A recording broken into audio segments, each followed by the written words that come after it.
analisis SWOT untuk menentukan strategi kompetitif.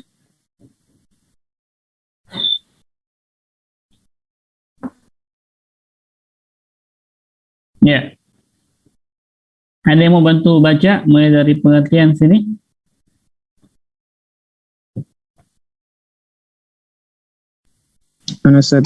Ya, silakan.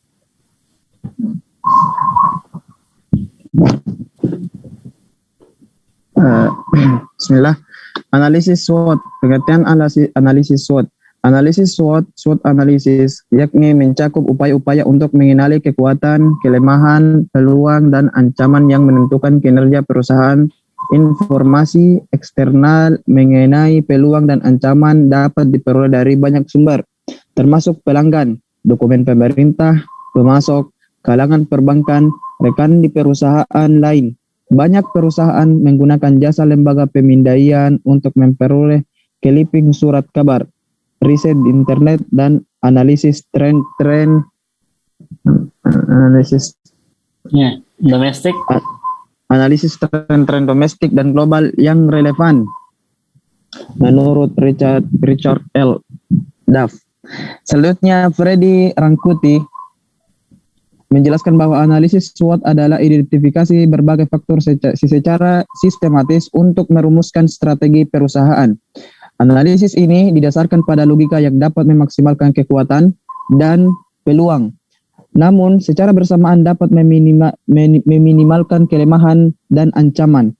Proses pengambilan keputusan strategi selalu berkaitan dengan Proses pengambilan keputusan strategi selalu berkaitan dengan pengembangan misi, tujuan, strategi, dan kebijakan perusahaan. Dengan demikian, perencanaan strategi harus menganalisa faktor-faktor strategi perusahaan, kekuatan, kelemahan, peluang, dan ancaman dalam kondisi yang saat ini. Analisis SWOT membandingkan antara faktor eksternal peluang dan ancaman dengan faktor internal kekuatan dan kelemahan. Ya. Lanjut. Unsur-unsur SWOT: kekuatan, kelemahan, peluang, ancaman, faktor eksternal dan internal. Menurut Irham Fahmi, untuk menganalisa secara lebih dalam tentang SWOT, maka perlu dilihat faktor eksternal dan internal sebagai bagian penting dalam analisis SWOT, yaitu faktor eksternal. Faktor eksternal ini mempengaruhi terbentuknya opportunities and threats, di mana faktor ini menyangkut kondisi-kondisi yang terjadi di luar perusahaan yang mempengaruhi dalam pembuatan keputusan perusahaan. Faktor ini mencakup lingkungan industri dan lingkungan bisnis makro. Ekonomi politik, hukum, teknologi, kependudukan, dan sosial budaya. Faktor internal. Faktor internal ini mempengaruhi terbentuknya strength and weakness, di mana faktor ini menyangkut dengan kondisi yang terjadi dalam perusahaan, yang mana ini turut mempengaruhi terbentuknya pembuatan keputusan, decision making perusahaan. Faktor internal ini meliputi semua macam manajemen fungsional, pemasaran, keuangan, operasi, sumber daya manusia, penelitian dan pengembangan, sistem informasi manajemen dan budaya perusahaan. Ya. Jadi secara umumnya materi ini sama dengan materi sebelumnya, hanya mengulas ulang dengan materi yang tadi. Intinya bahwa faktor eksternal terbagi menjadi dua, begitupun internal. Eksternal adalah peluang dan ancaman, internal adalah kekuatan dan kelemahan. Ya. Terus nanti kita akan berfungsi analisis SWOT di sini adalah membandingkan antara faktor eksternal dengan faktor internalnya. Baik. Yang lain ada yang bisa lanjutkan? Siapa tadi yang ingin baca selain Gufron? Ada mungkin Ustaz? Ya, silakan. Model analisis SWOT. Analisis SWOT membandingkan antara faktor eksternal peluang dan ancaman dengan faktor internal kekuatan dan kelemahan. Faktor internal dimasukkan ke dalam matrik yang disebut matrik faktor strategi internal atau IFAS. internal stretches factor analysis summary. Faktor eksternal dimasukkan ke dalam materi yang disebut materi faktor strategi eksternal atau EFAS, External Strategy Factor Analysis Summary. Setelah materi faktor strategi internal dan eksternal selesai disusun, kemudian hasilnya dimasukkan dalam model kuantitatif, yaitu matriks SWOT untuk merumuskan strategi kompetitif perusahaan. Matrik faktor dan strategi eksternal. Matrik faktor strategi eksternal, baca juga ini, Ustaz, bagannya. Ya, jadi ini sebenarnya contohnya untuk model analisis SWOT yang dalam bentuk kuantitatif. Ini lebih mudah untuk kemudian dianalisis. Kenapa lebih mudah? Karena dia menggunakan bobot perkalian antara bobot dan rating. Misalnya disebutkan peluang seperti ini. Orang atau orang lain akan disuruh untuk meminta persetujuannya. Misalnya bobotnya. 1 kurang tidak setuju. 2, misalnya 1 sangat tidak setuju. 2 tidak setuju. Terus 3 setuju, 4 sangat setuju, dan 5 misalnya sangat setuju. Nah, nanti akan dikali berapa bobot dari peluang tersebut untuk melihat apakah orang sepakat dengan peluang yang kita susunkan ataukah tidak. Ya, itu pun juga ancamannya. Jadi ini adalah kolom untuk EFAS-nya.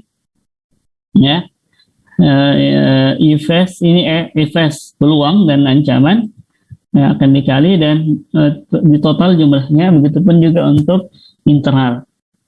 Jadi kalau format yang tadi kita sajikan di halaman yang pertama adalah dalam bentuk dalam bentuk deskriptif kualitatif seperti ini, tetapi untuk yang kolom ini lebih kepada bentuk kuantitatif dalam bentuk angka.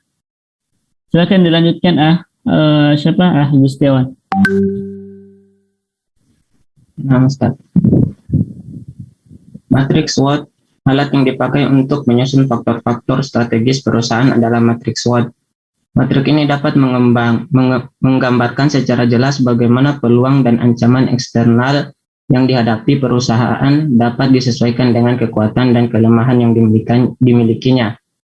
Matrik ini dapat menghasilkan 4 set kemungkinan alternatif strategis, seperti gambar diagram di bawah ini. Baca juga, Ustaz. Yang ini antum baca yang dalam kolom SO, WO, ST dengan WT. Karena kita tadi sudah jelaskan yang ini, sama yang ini, sekarang kolom yang ini. Strategi SO, ciptakan strategi yang menggunakan kekuatan untuk memanfaatkan peluang. Adapun WO, ciptakan strategi yang meminimalkan kelemahan untuk memanfaatkan peluang. Strategi ST, ciptakan strategi yang menggunakan kekuatan untuk mengatasi ancaman. Adapun WT, ciptakan strategi yang meminimalkan kelemahan dan menghindari ancaman. Ya, jadi SO itu adalah perkalian antara persilangan antara strength dan opportunity, kekuatan dan peluang. Ini fungsinya antum, misalnya main bola, ya. Antum punya kekuatan, antum masih sangat kuat ini fisiknya. Dan peluangnya besar, ya. Backnya sudah tertinggal di belakang, ya. Back lawan tentunya, kipernya terlalu maju, maka jangan lagi menoreh-noreh ke belakang. Terus serang, masukkan bolanya ke gawangnya. Nah, inilah strategi. Ini sebenarnya strategi ofensif. Kita punya kekuatan, misalnya antum punya kekuatan, antum punya peluang. Apakah saatnya masih berpikir-pikir lagi?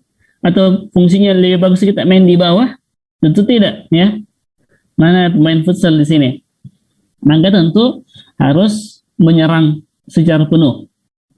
Adapun strategi WO adalah antara persilangan antara weaknesses, kelemahan, dan kita punya peluang. Organisasi pertahanan kita lemah, tetapi kita punya peluang. Apa strateginya? Strategi yang ciptakan strategi yang meminimalkan kelemahan untuk memanfaatkan peluang. Ya, untuk memanfaatkan peluang. Ya. Terus apa yang selanjutnya? Strategi ST. Contohnya di sini adalah persilangan antara kekuatan, tetapi kita punya ancaman eksternal. Ciptakan strategi yang menggunakan kekuatan untuk mengatasi ancaman. Jadi kalau tadi di WO ya kita strategi meminimalkan kelemahan untuk memanfaatkan peluang. Kalau yang ini tidak, strategi untuk menggunakan kekuatan untuk mengatasi ancaman. Begitupun juga persidangan antara kelemahan. Ini kondisi atau kodran keempat kodran yang paling buruk. Sebuah tim bola misalnya, dia sudah pertahanannya lemah, ya, kemudian dapat lawan yang hebat-hebat, ya, maka akhirnya kondisinya kondisi defensif saja, bertahan terus. Kenapa? Karena backnya lemah dan penyerang dari lawan itu sangat kuat, maka dia harus banyak bertahan. Bahkan kalau perlu pemain-pemainnya perlu diturunkan ke bawah, ya. Jadi ini adalah strategi ofensif di kuadran pertama, dan ini adalah strategi pertahanan defensif di kuadran keempat. Ya, silakan dibaca lagi Agustiawan. Strategi SO. Strategi ini dibuat berdasarkan jalan pikiran perusahaan, yaitu dengan memanfaatkan seluruh kekuatan untuk merebut dan memanfaatkan peluang yang sebesar-besarnya. Strategi ST adalah strategi dalam menggunakan kekuatan yang dimiliki perusahaan untuk mengatasi ancaman.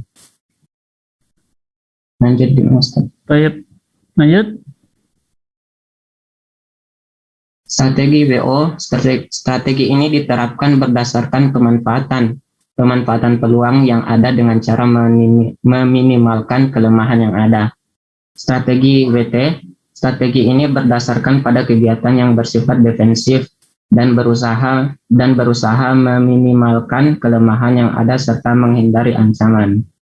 Strategi kompetitif, dalam bukunya Freddy Renkuti, keberhasilan suatu strategi yang telah ditetapkan sangat ditentukan oleh seberapa besar tingkat kesesuaian strategi tersebut dengan perubahan lingkungan, pesaing, serta situasi organisasi, faktor-faktor dalam merumuskan strategi.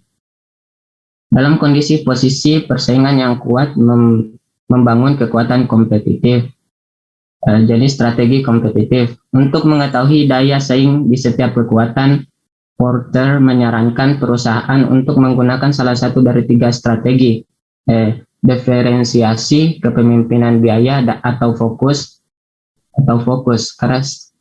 Karakteristik perusahaan yang bias dikaitkan setiap strategi, yaitu strategi diferensiasi, pesaing baru melalui loyalitas pelanggan yang sulit diatasi, strategi kepemimpinan, dan strategi fokus. Coba lihat lagi. Ya, kita akan kasih contoh lagi sebelum kita akhiri perkuliahan ini. Misalnya berikut, ya. Misalnya ini, hasil analisis tentang kondisi mahasiswa STIBA di kuadran ke ini mahasiswa STIBA. Kuning ini melambangkan tentang kekuatannya, ini kelemahannya, ini ke peluang. Ini kekuatan, kelemahan, peluang, dan ini ancamannya. Misalnya jumlah mahasiswa yang banyak, adanya program tarbiyah, program hafidz Quran, program pengkaderan, dai dan ulama, program ekstrakurikuler, dan fasilitas asrama dalam pemilihan mahasiswa. Itu kekuatannya. Kelemahannya, pengelolaan kegiatan mahasiswa yang belum maksimal, rasa percaya diri dan kemandirian mahasiswa, resistensi atau ketahanan terhadap akademik yang lemah, karakter mahasiswa yang labil, kurangnya praktik dakwah dan kedewasaan atau kematangan berpikir mahasiswa yang rendah. Apa peluangnya? Minat pendaftar yang besar, banyaknya lulusan pesantren setiap tahun sebagai bakal calon mahasiswa, beragamnya potensi mahasiswa yang telah dimiliki sejak SMA, dan input mahasiswa sebagian telah menjadi hafidz Quran. Ya. Apa ancamannya? Pengaruh syubhat, ya. Dia mau kuliah kalau di STIBA dapat syubhat.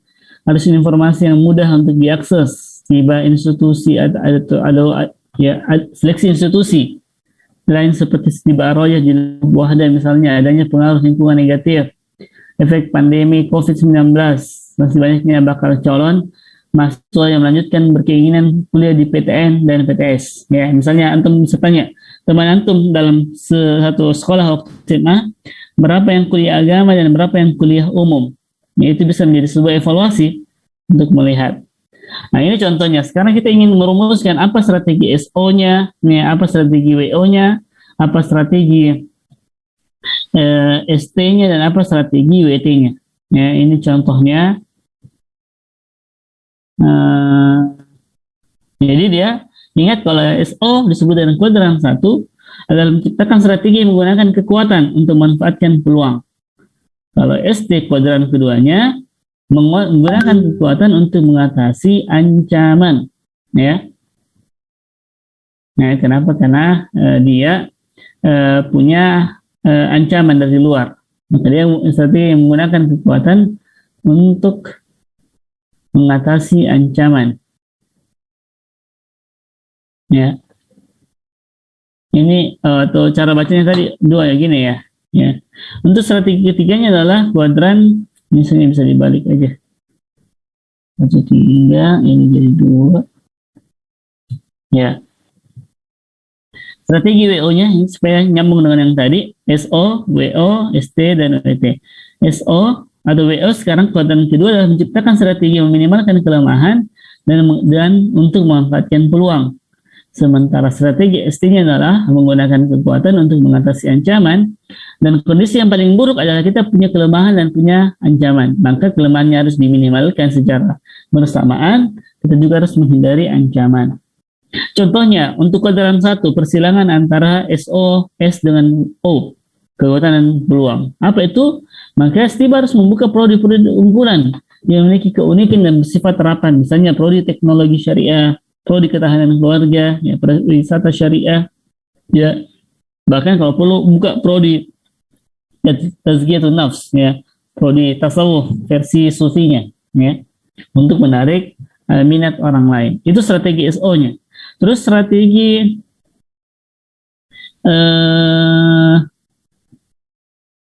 apa ini tadi? 2, strategi ST.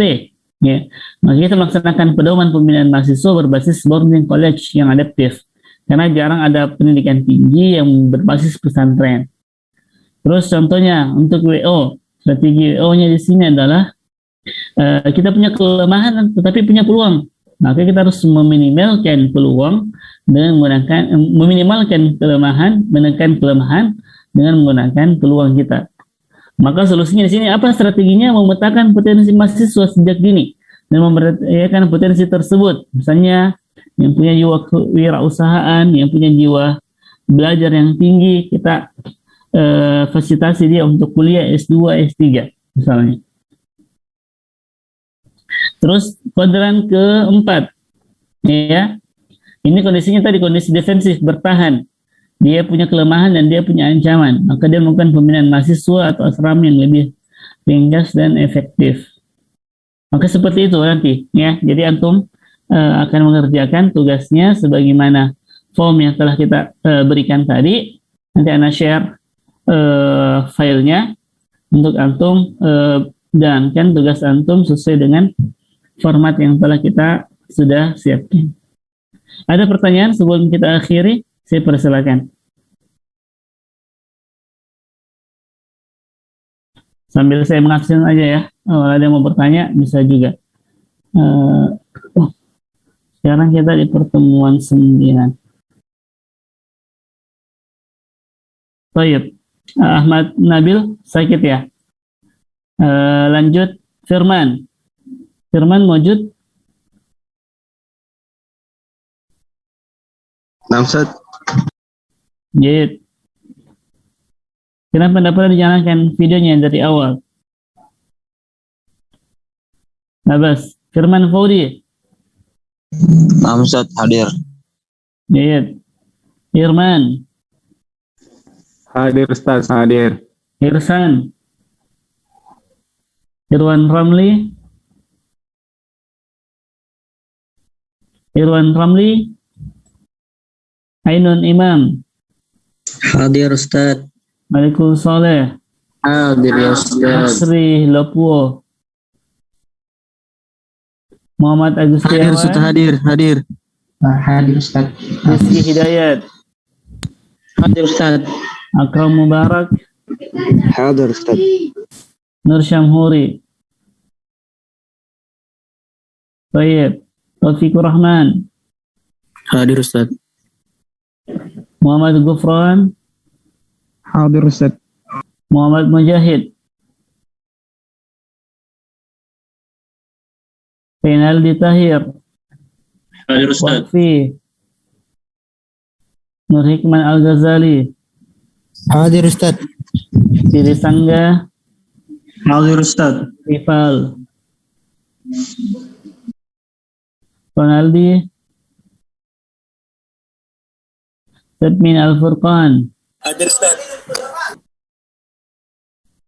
Jayid Sudarwan, حاضر أستاذ. الحمد لله. Sukirman.